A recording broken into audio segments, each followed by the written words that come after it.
ഗാഥ മാമിലേക്ക് പോകുമ്പോൾ ഈ ഇത്രയും ആളുകൾ ആ മുറിക്കുള്ളിൽ ഉണ്ടാകാൻ പാടുണ്ടോ എന്നുള്ള ചർച്ച വേറൊരു വഴിക്ക് നടക്കുന്നുണ്ട്. കാരണം ഒരു പ്രസവം എന്ന് പറഞ്ഞാൽ അത്രയും പ്രധാനപ്പെട്ട, പ്രത്യേകിച്ച് സർജറി ഒക്കെ ആണെങ്കിൽ പ്രധാനപ്പെട്ട ഒരു സമയമാണ്. ആ അണുബാധ അടക്കമുള്ള സംഭവങ്ങൾ ഉണ്ടാകുമെന്ന് പറയുന്നുണ്ട്. അപ്പോൾ അതിനെക്കുറിച്ച് എന്താണ് മാമിന് പറയാനുള്ളത്? ഇപ്പോൾ ഇത് നെഗറ്റീവായിട്ട് കാണേണ്ട ഒരു കാര്യമില്ല എന്ന് പറഞ്ഞ് ഒരുപാട് പേര് വാദിക്കുന്നുണ്ട്. എങ്കിലും ഒരു ഗൈനക്കോളജിസ്റ്റ് എന്ന നിലയിൽ താങ്കൾ ഈ വീഡിയോയെ എങ്ങനെയാണ് കണ്ടത്? അതിനെക്കുറിച്ച് പറയാം. ഈ വീഡിയോ ശരിക്കും പറഞ്ഞാൽ നമ്മളിപ്പോൾ വെജൈനൽ ഡെലിവറിയുടെ മലയാളം എന്ന് പറയുന്നത് തന്നെ സുഖപ്രസവം എന്നാണ് പറയുന്നത്. പക്ഷേ അത് അനുഭവിച്ചിട്ടുള്ളവർക്കറിയാം അത് ഒട്ടും സുഖകരമായിട്ടുള്ളൊരു അനുഭവമല്ല. അപ്പം അങ്ങനെയുള്ള ഒരു സുഖപ്രസവത്തിനെ ശരിക്കും അക്ഷരാർത്ഥത്തിൽ തന്നെ നമുക്കൊരു സുഖപ്രസവമായി മാറ്റാൻ കഴിയുമെന്ന് സാധിക്കാൻ കഴിയുമെന്ന് നമ്മളെ കാണിച്ചു തന്നതാണ് ദിയയുടെ ഈ വീഡിയോയിലൂടെ നമുക്ക് മനസ്സിലായത്. അപ്പം അത് ഇപ്പോൾ ഒരുപാട് പേർക്ക് പ്രസവിക്കാൻ പേടിയുണ്ടാവും, ഒരു ഉത്കണ്ഠയും ഭയവും ഒക്കെ ഉണ്ടാവും. ഗർഭിണിയായിരിക്കുന്നവർക്കും ഇനി കല്യാണം കഴിച്ച് ഗർഭം ധരിക്കാൻ ഉദ്ദേശിക്കുന്നവർക്കുമൊക്കെ, ആണുങ്ങൾക്കും ഈ പ്രസവം എന്താണെന്ന് അറിയാത്ത പുരുഷന്മാർക്കും ഈ പ്രസവം എന്താണ്, ഒരു ലേബർ റൂമിൽ സംഭവിക്കുക എന്നുള്ളതിനെ പറ്റിയിട്ടൊക്കെ ഒരു ഉത്കണ്ഠയും ഉണ്ടാവും, ഭയവും ഉണ്ടാവും. പക്ഷെ അങ്ങനെയുള്ളതൊന്നും വേണ്ട.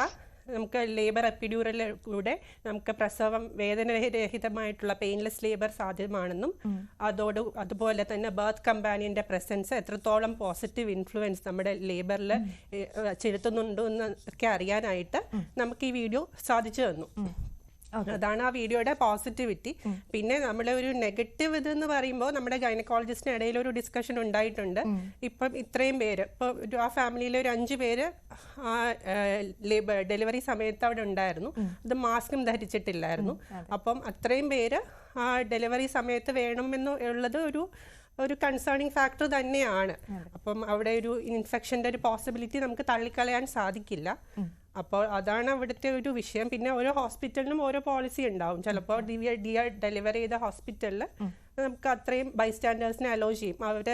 എനിക്ക് തോന്നുന്നു ലേബർ സ്യൂട്ട് എന്ന് പറഞ്ഞിട്ടുള്ളൊരു ഓപ്ഷനാണ് എടുത്തേക്കുന്നത്. നമ്മുടെ ഫാമിലി മെമ്പേഴ്സിനും കൂടി നമ്മുടെ ലേബർ റൂമിൽ കയറാൻ പറ്റുന്ന ഒരു ഓപ്ഷനാണ് ലേബർ സ്യൂട്ട് എന്ന് പറഞ്ഞിട്ട്.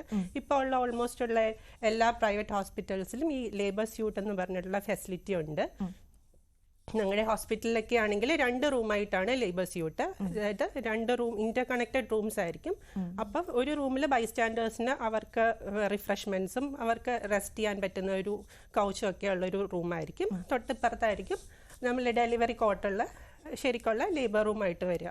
അപ്പോൾ നമുക്ക് ഒരു സമയം വരെ നമുക്ക് ആംബുലൻ്റ് ആയിട്ട് നടക്കാൻ പറ്റുന്ന സമയം വരെ ഈ പ്രഗ്നന്റ് ലേഡിക്ക് നമ്മുടെ കുടുംബക്കാരോടൊക്കെ ഒത്ത് നടക്കാനും ഇരിക്കാനും സംസാരിക്കാനും അതെ, നമുക്ക് പരിചിതമായിട്ടുള്ള ഒരു അന്തരീക്ഷത്തിൽ നമുക്ക് ഡെലിവർ ചെയ്യാൻ സാധിക്കും. അത് നമ്മുടെ ലേബർ പ്രോഗ്രസിനെ ഒരുപാട് പോസിറ്റീവായിട്ടുള്ള രീതിയിൽ ഇത് ഇൻഫ്ലുവൻസ്. പലർക്കും ഡോക്ടർ ഈ സമയത്തൊക്കെ പ്രഷർ കൂടാനും ഒക്കെ സാധ്യതയുണ്ടല്ലേ? ഈ അല്ലാത്ത നോർമലി നമ്മൾ കേട്ടിട്ടുണ്ടല്ലോ, പ്രസവ സമയമാകുമ്പം അതുവരെ ഇല്ലാതിരുന്ന പ്രശ്നങ്ങളൊക്കെ ഉണ്ടാവുക, പേടി, ഒരു ഉത്കണ്ഠയൊക്കെ ഉണ്ടാവും. അപ്പൊ അതെല്ലാം മാറ്റാൻ പറ്റും. അതെ, നമുക്കൊരു പേടി, ഒരു ഭയം അതൊക്കെ വരുമ്പോഴേക്കും നമ്മുടെ പൾസ് റേറ്റ്, ബ്ലഡ് പ്രഷർ, നമ്മുടെ ഈ ബ്രീത്തിങ് ഇതെല്ലാം കൂടാനും അതുവഴി ബേബിയിലേക്കുള്ള ബ്ലഡ് ഫ്ലോയിൽ എഫക്ട് ചെയ്യാനും ഓക്സിജനേഷൻ എഫക്ട് ചെയ്യാനും ബേബിക്ക് ഡിസ്ട്രെസ് ഉണ്ടാവാനൊക്കെ ഉള്ളൊരു പോസിബിലിറ്റി ഉണ്ട്. അപ്പം നമ്മൾ കംഫർട്ടായിട്ട് റിലാക്സ്ഡ് ആയിട്ടാണ് ഇരിക്കുന്നത്. ഇത്രയും പേരുടെ പ്രസൻസിൽ ഇരിക്കുന്നു, നമുക്ക് പെയിൻലെസ് ലേബർ ആണ് എന്നൊക്കെയുള്ളപ്പോൾ നമുക്കത്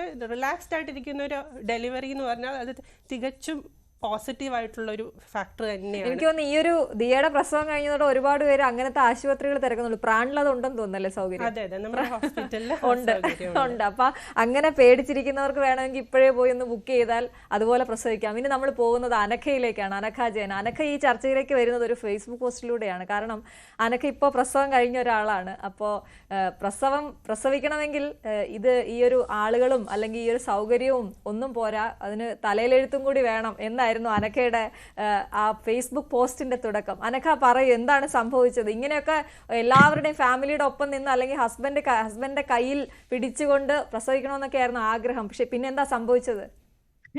എന്റെ ആദ്യത്തെ ഡെലിവറി സാധാരണ ഒരു ഓൾഡ് സ്കൂൾ ഹോസ്പിറ്റലിൽ എല്ലാവരുടെയും പോലെ ഒരു പ്രസവമായിരുന്നു. ലേബർ വാർഡ്, അത് കഴിഞ്ഞ് ഡെലിവറി റൂം, അങ്ങനെ ഒരു പ്രസവമായിരുന്നു. അപ്പൊ അന്ന് നമുക്ക് ഇതിനെക്കുറിച്ച് അറിവില്ല. കേട്ടിട്ടുണ്ട് ഇങ്ങനെ എപ്പിഡ്യൂറൽ എടുക്കാൻ പറ്റും, അല്ലെങ്കിൽ എന്താണ് ഇതുപോലെ ഫാമിലി മെമ്പേഴ്സിന്റെ ഒക്കെ ഒപ്പം പ്രസവിക്കാൻ പറ്റുന്നൊക്കെ കേട്ടിട്ടുണ്ട്. പക്ഷെ ആ ഹോസ്പിറ്റലിൽ അത്രയ്ക്കും സൗകര്യങ്ങൾ അന്ന് ഉണ്ടായിരുന്നില്ല. എപ്പിഡ്യൂറൽ എടുക്കാൻ ഓപ്ഷൻ ഉണ്ടായിരുന്നു, പക്ഷെ അന്ന് ഫാമിലി അടക്കം സമ്മതിച്ചില്ല. അതൊന്നും വേണ്ട, അതിനൊക്കെ കോംപ്ലിക്കേഷൻസ് ഉണ്ടാവും, ഭാവിയിൽ ചിലപ്പോൾ നടുവേദന ഉണ്ടാവും. അപ്പൊ ഇതിനെക്കുറിച്ചുള്ള അറിവില്ലായ്മയായിരുന്നു കൂടുതൽ. അപ്പൊ അന്ന് ഡോക്ടറും പറഞ്ഞു തനിക്ക് അതൊന്നും ഇല്ലാതെ പറ്റുമല്ലോ, അപ്പൊ തന്നെ അങ്ങോട്ട് പ്രസവിച്ചുവിടും. അപ്പൊ അന്നത്തെ ആദ്യമായിട്ട് പ്രസവിക്കായിരുന്നോണ്ട് ഞാൻ ഭയങ്കര ആള്, എനിക്കിതൊന്നും ഇല്ലാതെ പ്രസവിക്കാൻ പറ്റുന്ന ഒരു തോന്നുന്നു. പിന്നെ ഇത് എന്താന്ന് അറിയില്ല, എത്ര വേദനയുണ്ട് എങ്ങനെയാണെന്നൊന്നും അറിയില്ല. അപ്പൊ അതുപോലെ അങ്ങ് സ്വാഭാവികമായി പ്രസവിച്ചു. അതൊരു 6 വർഷം മുമ്പായിരുന്നു. അത് കഴിഞ്ഞ് ഞാൻ തീരുമാനിച്ച ഒരു കാര്യമാണ്, ഇനി പ്രസവിക്കുന്നുണ്ടെങ്കിൽ ലേബർ സൂട്ട് റൂമുള്ള ഫാമിലി ആയിട്ട് അക്കമ്പനി ചെയ്ത് ഹസ്ബൻഡും കൂടെ നിൽക്കുന്ന പോലെ ഡെലിവറി ചെയ്യുള്ളൂ, എപ്പിഡ്യൂറിൽ എടുത്തുകൊണ്ടേ പ്രസവിക്കുള്ളൂ. അപ്പൊ ഇതിന്റെ മദർഹുഡിന്റെ ആ ഒരു പെയിൻ അല്ല, അതിന്റെ പ്ലഷർ ആണ് ഡോമിനേറ്റ് ചെയ്യേണ്ടത്. ഞാൻ അങ്ങനെ പ്രസവിക്കും. അത് കാരണം ആദ്യമേ പോയി അതിനുള്ള ഹോസ്പിറ്റലൊക്കെ നോക്കി വെച്ചു.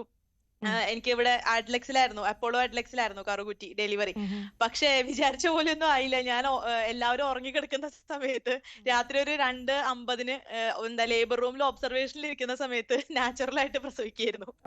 അപ്പൊ ഇത് ഡെലിവറി എന്ന് പറയുന്നത് നമ്മൾ എത്രയൊക്കെ പ്ലാൻ ചെയ്താലും പ്ലാൻ ചെയ്ത പോലെ വരുന്ന ഒരു കാര്യമല്ല, അതിന് യോഗം കൂടി വേണമെന്നുള്ള എന്റെ ഒരു ഇതായിരുന്നു. പക്ഷെ എപ്പിഡ്യൂറലിന്റെ മുകളിലും അല്ലെങ്കിൽ ഇപ്പൊ ഈ ലേബർ സൂട്ടിനെ കുറിച്ചൊക്കെയുള്ള കുറെ അപ്രിഹെൻഷൻസ് നിലനിൽക്കുന്നുണ്ട് എന്നുള്ളത് എനിക്ക് നേരിട്ട് കൺഫ്രണ്ട് ചെയ്യാൻ പറ്റി. അപ്പൊ എനിക്ക് എപ്പോഴും തോന്നിയിട്ടുള്ള ഒരു കാര്യം അതാണ്, വേദന കൊണ്ടല്ല മദർഹുഡ് അല്ലെങ്കിൽ മാതൃത്വം തുളുമ്പേണ്ടത്, അത് പ്ലഷർ കൊണ്ട് തന്നെയാണ്. കുട്ടി ഉണ്ടാവുമ്പോഴുള്ള ഒരു പ്ലഷർ, അത് പെയിൻ അതിനെ മാസ്ക് ചെയ്ത് കളയാൻ അനുവദിക്കാതിരിക്കാൻ ടെക്നോളജി ഡെവലപ്പ് ചെയ്യുന്ന ടെക്നോളജികൾ, ടാബൂസ് എല്ലാം മാറ്റി നിർത്തി നമ്മൾ എന്താ ഉപയോഗിക്കുക തന്നെ വേണം. അത് യൂട്ടിലൈസ് ചെയ്താൽ തന്നെയാണ് നമ്മുടെ ലൈഫ് ബെറ്റർ ആവാൻ പറ്റുള്ളൂ. നമ്മുടെ ലൈഫ് ബെറ്റർ ആവാൻ വേണ്ടിയിട്ടാണ് അൾട്ടിമേറ്റ്ലി ടെക്നോളജി ഉപയോഗിക്കേണ്ടത്. പണ്ടൊരിക്കൽ ഈ അനസ്തേഷ്യ കണ്ടുപിടിക്കുന്നതിന് മുൻപ് മെഡിക്കൽ പരീക്ഷണങ്ങൾക്ക് എല്ലാം വിധേയമായിട്ടുള്ള ഒരു സ്ലേവ് ലേഡി ഉണ്ടായിരുന്നു. അവരെ നേരിട്ട് ബോധത്തോടു കൂടി കട്ട് ചെയ്തിട്ടാണ് പല മെഡിക്കൽ അഡ്വാൻസ്മെന്റുകളും പണ്ട് നടത്തിയിട്ടുള്ളത് എന്ന് നമ്മൾ പഠിച്ചിട്ടുണ്ട്. അന്ന് അത് അവര് പെയിൻ എൻഡ്യൂർ ചെയ്തത് കൊണ്ട് ശാസ്ത്രം ഡെവലപ്പ് ചെയ്തു എന്ന് വെച്ചിട്ട് നമ്മളിപ്പോ അനസ്തേഷ്യ വേണ്ടാന്ന് പറയുന്നില്ലല്ലോ. അതിന്റെ എല്ലാ ലൈഫ് റിസ്കുകളും കണക്കിലെടുത്ത് നമ്മൾ അനസ്തേഷ്യ എടുത്തിട്ട് തന്നെയല്ലേ സർജറീസ് അണ്ടർഗോ ചെയ്യുന്നത്. അപ്പൊ ലൈഫ് ബെറ്റർ ആക്കാനുള്ള ടെക്നോളജി വരുമ്പോ അത് മുതലാക്കുക തന്നെ വേണം. അത് ഒരിക്കലും ടാബും സ്റ്റിഗ്മയും വെച്ചിട്ട് വേണ്ട ഇത്രയും ലോകത്ത് സ്ത്രീകൾ പ്രസവിച്ചിട്ടുള്ള പോലെ തന്നെ നീയും പ്രസവിച്ചാൽ മതി എന്ന് പറഞ്ഞ് എന്താ തടസ്സം വെക്കേണ്ട ഒരു കാര്യമില്ല എന്നാണ് തോന്നിയിട്ടുള്ളത്. ശരി ശരി.